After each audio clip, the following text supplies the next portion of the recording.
Hai semuanya, selamat datang di pelajaran video pengantar perangkat lunak MATLAB. Video ini mengajarkan bagaimana menulis perulangan for, perulangan if dan else, serta perulangan why di perangkat lunak MATLAB. Pertama, mari kita bahas format dasar atau sintaks dalam menulis perulangan for. Kita bisa mengetik seperti ini. For index sama dengan beberapa nilai dalam array. Contohnya, kita ambil beberapa angka acak. Misalnya, for i sama dengan 1, 5, 8, 12, 4, dan 7. Kemudian, kita bisa perintahkan untuk menampilkan angka tersebut dengan perintah display. Misalnya, dips i, maka dalam perulangan for, angka pertama akan masuk di iterasi pertama, angka kedua di iterasi kedua, dan seterusnya.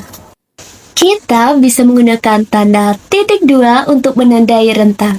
Misalnya kita ketik i sama dengan 1.210, berarti rentang dari 1 sampai 10. Kemudian kita tampilkan nilai i dalam perulangan for. Maka MATLAB akan menghasilkan array angka 1, 2, 3, sampai 10. Kita juga bisa menggunakan rentang lebih besar, misalnya 1 sampai 1000 atau angka lainnya, sehingga rentang tersebut bisa kita ubah jadi array yang dapat kita pakai dengan fungsi lain. Selanjutnya, mari kita lihat bagaimana menulis perulangan if dan else. Kita meminta MATLAB memilih angka genap dari sekumpulan angka yang kita tentukan dan menandai angka genap tersebut dengan angka 1 serta angka ganjil dengan angka 0. Kita bisa lakukan ini dengan perintah if. Misalnya, kita definisikan variabel x sama dengan 1.210, sedangkan variabel y kita inisialisasi sebagai array 0 dengan perintah zeros. Misalnya, y sama dengan zeros 1,10. Lalu kita buat perulangan for untuk memanggil array tersebut. Misalnya, for i sama dengan 1 hingga 10, kemudian tambahkan if, yaitu jika mod atau sisa bagi dari xi dengan 2 sama dengan 0, maka yi sama dengan 1. Kalau tidak, yi sama dengan 0. Setelah itu, kita tutup perulangan for dan perintah if dengan and. Sebenarnya, dalam contoh sederhana ini, else tidak terlalu diperlukan karena hanya ada 2 kemungkinan. Tapi untuk pemahaman kita, tambahkan saja, sehingga kita bisa menulis alur program lain dalam MATLAB.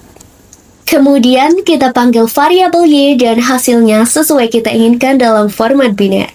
Hal menarik lain di MATLAB, jika kita ingin membandingkan 2 nilai sama atau tidak, kita bisa menggunakan tanda sama dengan ganda. Contohnya, jika kita ketik 2 sama dengan ganda 2, hasilnya benar. Sedangkan 2 sama dengan ganda 5, hasilnya salah.